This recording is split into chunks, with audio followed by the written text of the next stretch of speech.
नारद जयंती और अष्टम सम्मान समारोह अनुष्ठित राउरकेला महानगर विश्व संवाद केन्द्र ओडिशा पश्चिम तरफ आदर्श साहित्य घर ठारे नारद जयंती और अष्टम सम्मान समारोह महासमारोह पालित हो जाइछि।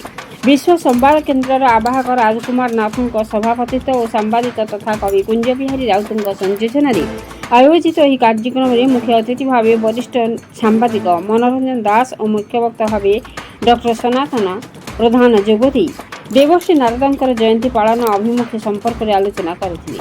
मुख्य अतिथि श्री दास वक्तव्य में समर्पण और सामाजिक प्रतिबद्धता को गुरुत्वारोप करथिले बेले प्रकृत तथ्य पाइबाकु हेले कौनसी स्तर को जीवाकु प्रस्तुत हेबो बोली मत रखिथिले। समाज प्रति दायित्वबोध और प्रतिबद्धता पाई आज दिवस संकल्प दिवस पालन करने को आह्वान देथिले। मुख्य वक्ता डॉक्टर प्रधान राष्ट्र और विश्वर कल्याण पाई सांबादिकंकर लक्ष्य हेबा सह प्रज्ञा ज्ञान विद्या निरपेक्षता स्पष्टवादी उपरे गुरुत्वारोप करथिले। राजनीति और राष्ट्रनीति श्रेष्ठ नीति बोली मत रखिबा सह आचरण और उच्चारण रे समन्वय रखिबा पाई मत नारदंक परि कार्य करने को आह्वान देथिले।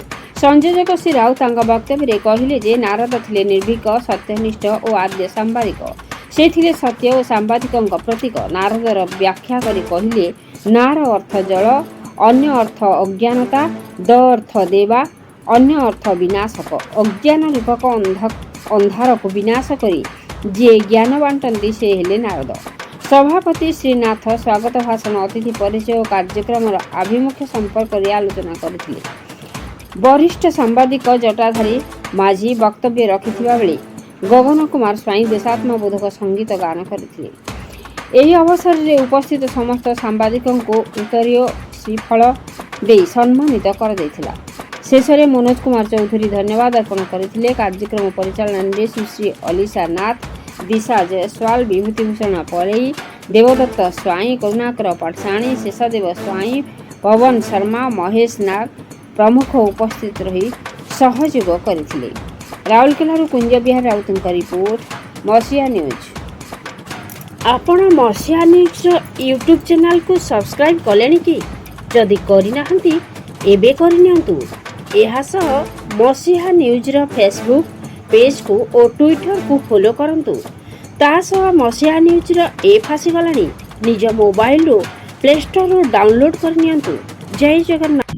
किंतु अबाध से गति करते स्वर्ग मध्य पाताल जोटी की जाऊले से सब एवं जोटी की से जाऊले समस्ते सादरे निमंत्रण सिंहासन उठी आसिक निमंत्रण से कंस हूँ कि रावण हूँ कि से जमराज हूँ कि इंद्रराज हूँ कि विष्णु हूँ कि जे भी हूँ समस्ते से देवता हूँ कि जहाँ भी हूँ समस्ते आसन रू उठिक दूर देवर्षि नारद के प्रणाम कर सादरे ग्रहण कर पाखे बस एक प्रकार व्यक्ति आम नारद जो नारद को आम से कहगला से होती आदि संवाद सांबादिक प्रथम संवाद स्तंभ हूँ सांबादिक स्तंभ सांबादिकता संवाद पत्र कहीं संवाद पत्र आम जनरली कहूँ संवाद पत्र माना जोटा समाज रे घटी जाउची से घटना गुडी को आमे प्रेजेंट करिबा लोक मान को पाखर आनिबा लोक मान को सचेतन करिबा एटा ठीक कथा एटा को आनिबा किंतु संवाद पत्र रो काम सांबादिक मानकर काम आउ देबी काम होची जे आमे जो संवाद को आनिबा जो समाज रे जो विभिन्न प्रकार घटना दुर्घटना सब घटुची ताको आनि जे आमे परिवेषण करिबा से परिवेषण करिवार भाषा से परिवेषण करिवार पद्धति सी आमर ब्रेन पर निर्भर गोटे जिनस को आम कौ प्रकार परिवेषण कर जिते आम परिवेषण करुचे गोटे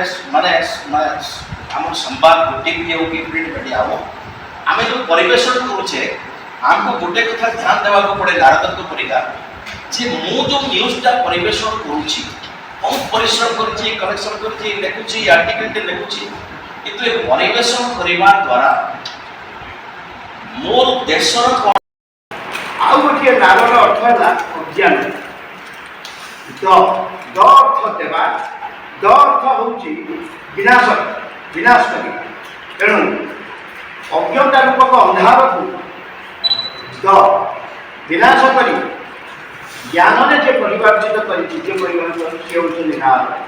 ନାରଦ ହେଉଛନ୍ତି ବ୍ରହ୍ମାଙ୍କ ପୁତ୍ର କିନ୍ତୁ ବିଷ୍ଣୁଙ୍କ ଉପାସକ।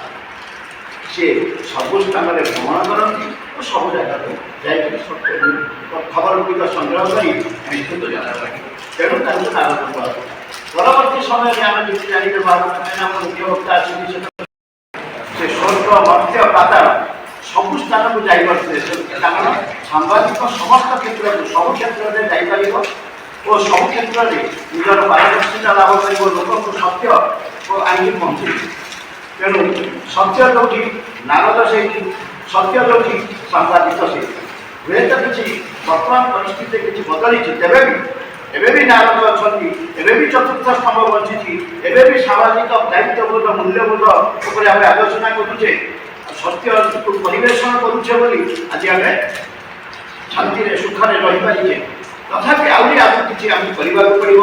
କାରଣ ଏବଂ ସେ ଜ୍ଞାନର ଯେ ବିତରଣ କରେ ଯିଏ ସବୁଆଡ଼େ ସେ ହେଲେ ନାରଦ। ଅର୍ଥାତ୍ ସମଗ୍ର ବିଶ୍ୱରେ ଈଶ୍ୱରଙ୍କର ବା ପରମାତ୍ମାଙ୍କର ଜ୍ଞାନର ବିତରଣ କରୁଥିବା ବ୍ୟକ୍ତି, ତାକୁ ବହନ କରୁଥିବା ବ୍ୟକ୍ତି ହେଉଛନ୍ତି ନାରଦ। ଏବଂ ସେହି ପ୍ରକାର ବ୍ୟକ୍ତି ତାଙ୍କର ବିଭିନ୍ନ ପ୍ରକାର ବିଶ୍ଳେଷଣ ମଧ୍ୟ ଅଛି, କିନ୍ତୁ ଆମେ ଗୋଟେ କାମ କହିପାରିବା ଯେ ନାରଦ ହେଉଛନ୍ତି ଏ ପ୍ରକାର ଜଣେ ବ୍ୟକ୍ତି, ଏ ପ୍ରକାର ଜଣେ ଯିଏକି ସମଗ୍ର ବିଶ୍ୱରେ ସବୁବେଳେ ନାରାୟଣ ନାରାୟଣ କହିକି ବିଷ୍ଣୁଙ୍କର ଯେଉଁ ଅଛି ତାଙ୍କର ଆଧ୍ୟାତ୍ମିକ ଭାବ ଏବଂ ଏ ଯେଉଁ ସୃଷ୍ଟି ହେଇଛି ସୁନ୍ଦର ବିଶ୍ୱ ହେଇଛି ତାକୁ କେମିତି ଶୃଙ୍ଖଳିତ ଭାବରେ ଚାଲିବ ସେଇ ପ୍ରକାର କାମ କରୁଥିବା ବ୍ୟକ୍ତି ହେଉଛନ୍ତି ନାରଦ। ତାଙ୍କୁ ଅନେକ ଲୋକ କଳିହା ନାରଦ ବୋଲି କହିଥାନ୍ତି, କିନ୍ତୁ ବାସ୍ତବରେ କଳିହା ନାରଦ ଆମେ ଦେଖୁଛୁ ଜାଣିଛୁ ଯେ ସେ ଯୋଉଠି ଯାଆନ୍ତି ଯାହା ବି କରନ୍ତି ସେଠି କଳି କରୁଛନ୍ତି। ନାରଦ ସମାରୋହ ସେଥିରେ ବି ଆମର ସାମ୍ବାଦିକ ଭାଇମାନେ ଯେଉଁମାନେ ଭଲ ସାମ୍ବାଦିକତାର ବା ଯେଉଁମାନଙ୍କର ଲେଖା ବା କର୍ତ୍ତବ୍ୟ ସବୁବେଳେ ଅଛି ସେମାନଙ୍କୁ ସମର୍ଥିତ କରାଯାଉଛି। ଏହି ଅବସରରେ ବିଶ୍ୱ ସମ୍ବାଦ କେନ୍ଦ୍ର ଓଡ଼ିଶା ପଶ୍ଚିମ ଓଡ଼ିଶା ଯେଉଁଟା ଆମର ଅଛି ଓଡ଼ିଶା ପଶ୍ଚିମ ରାଜସ୍ୱ ବିଭାଗ ସେ ବି ଆଜି ଏଠି ଆମର କିଛି କରୁଛି, କିଛି ସାମ୍ବାଦିକ ଭାଇଙ୍କୁ ସମର୍ଥିତ କରାଯିବ, ସମର୍ଥିତ ବି କରାଯିବ।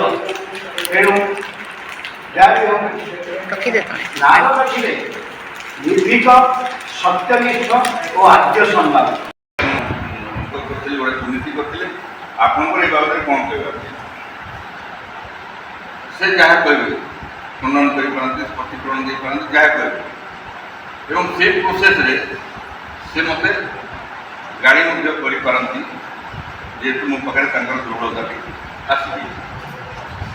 ଏବଂ ଜଟା ଭାଇଙ୍କୁ ଯେଉଁ ମୁଁ ପଚାରିଲି, ମୁଁ ସେଠିକା କଥାଟା ଏଠି କହିଲି ଏବଂ ଇଏ ଯାହା କହିଲେ ସେଟାକୁ ମୁଁ ପ୍ରୋଜେକ୍ଟ କଲି।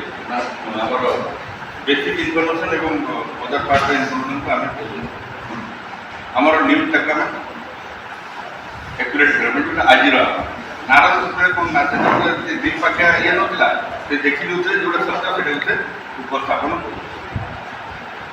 ତେଣୁ ଆଜି ଆମେ ଯଦି ଦେଖିବା ପ୍ରାଥମିକତା ଯଦି ଦେଖିବା ତାଙ୍କର ସମସ୍ତ କାର୍ଯ୍ୟଶୈଳୀ, ଆମେ ଯଦି ମୁଁ ତ ଭଲ ବକ୍ତା ନୁହେଁ, ମୁଁ ମେରିଟ୍ କରିପାରୁନି, କିନ୍ତୁ ମୁଁ ଯାହା କହିବାକୁ ଚାହୁଁଛି ଆପଣମାନଙ୍କୁ ବୁଝିପାରୁନି। ଏ ଯେଉଁ ବୀଣା କଥା ନାରଦ ଏତେ ଲୋକଙ୍କୁ ହ୍ୟାଣ୍ଡେଲ୍ କରିବା ପ୍ରୋସେସ୍ରେ ଜଣଙ୍କ ବିରୁଦ୍ଧରେ ସେ ବା ଜଣଙ୍କୁ ଗୋଟେ କହିବାକୁ ଚାହୁଁଛି। ଆଜିର ଯୁଗରେ ଆମେ ଯାହା ଦେଖୁଛେ ଯେମିତି ଖରାପ ଲୋକ ଅଛନ୍ତି,